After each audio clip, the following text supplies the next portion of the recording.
Working women అయ్యుండి ఇంట్లో పనులు చూసుకోవడం అంత కష్టం భూమి మీద ఏది ఉండదు. అంటే వాళ్ళు టైంకి లెయ్యాలి, వాళ్ళు టైంకి వంట చేయాలి, వాళ్ళు వచ్చినాక కూడా మళ్ళీ వాళ్ళకు హౌస్ హోల్డ్ పనులు ఉంటాయి.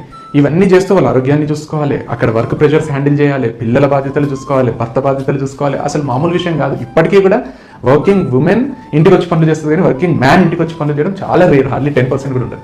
సో వాళ్ళని అర్థం చేసుకొని వాళ్ళని అప్రిషియేట్ చేస్తూ వాళ్ళు చేసింది గుర్తిస్తూ వాళ్ళని కొంచెం పీస్ఫుల్గా ఉండేటట్టు చేస్తే హ్యాపీగా చూసుకోవాలి తప్పితే వాళ్ళని బ్లేమ్ చేస్తూ నీకు ఇది చేత కాదు, చేత కాదు, ఎంతమంది వర్క్ చేస్తలేరు, నీ వల్ల కాదు ఇది అంటే వాళ్ళకి పిచ్చి పిచ్చి అవుతుంది తెలుసా. వాళ్ళకున్నంత కష్టం ఈ భూమి మీద ఎవరికి ఉండదు. వాళ్ళు అక్కడ వర్క్ చేస్తూ ఇక్కడ ఇవన్నీ చూసుకోవాలి అంటే నిజంగానే వాళ్ళకి 24 hours సరిపో, 1-2 hours ఎక్స్ట్రా కావాల్సి వస్తుంది. అట్ ద సేమ్ టైం వాళ్ళ హెల్త్ని కాపాడుకోవాలి, వీక్ అయిపోతే అసలు నడవాలి. ఇవన్నీ చేస్తూ ఒక కంప్లైంట్ లేని లైఫ్ ఇవ్వాలంటే మామూలు విషయం కాదు. సో ఈ రోజు నుంచి వాళ్ళు చేస్తుందని గుర్తించి వాళ్ళని కొంచెం సంతోషంగా ఉంచడానికి ట్రై చేయాలి. వర్క్స్ లో హెల్ప్ చేయగలిగితే చేయాలి, కానీ వాళ్ళ నేను కోపం ఎక్కువైంది, నువ్వు చక్కగా పని చేస్తలేవు, ఎప్పుడు ఒకటి టిఫిన్ చేస్తున్నావు, ఎప్పుడు లేటే చేస్తున్నావు, నీకు రోజు కోపం ఎక్కువైతుంది, ఇట్లాంటి మాటలు మాట్లాడితే వాళ్ళు మానసికంగా చచ్చిపోతారు.